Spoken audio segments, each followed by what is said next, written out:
Today our verse for the day will come from the Gospel of Mark, which is found second in the New Testament, but it is first in terms of it being the first of the Gospels in our Bible to be written down.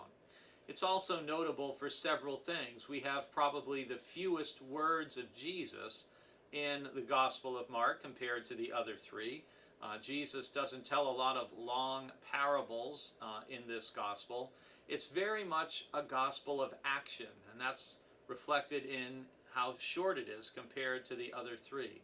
And so much happens just in the very first chapter of Mark's Gospel. And towards the end of the chapter, in verse 35, it says, "In the morning, while it was still very dark, he got up and went out to a deserted place, and there he prayed." This is part of a little episode where after Jesus has been healing people and confronting demons and doing all kinds of things like that he gets up very early the next day. And the first thing he does is take some time to be alone with the Father and to pray. And it's, I think, very significant for all of us. I know some of us are more morning people, that's me. Some folks are more evening people, like Jill.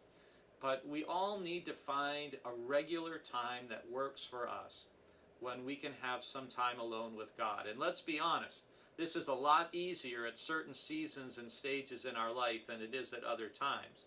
When we have multiple young kids at home, it's much harder to take quiet time alone with God. But I would argue it may be more important when we're in those seasons of life than when we have lots of alone time because we live by ourselves or just with one other adult, with our spouse, or maybe with a parent. But taking time alone with God to renew and restore our spirit, to refresh our faith, to give God a chance to speak to us and to give us a chance to offer our prayers and the burdens of our heart to God, as well as our prayers of gratitude and thanksgiving. It was part of the regular rhythm of Jesus' life.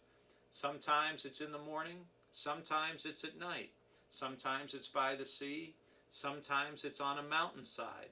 It doesn't have to be the same place, the same time every day, but to regularly take time to be alone with God is vitally important for our spiritual as well as our mental well-being.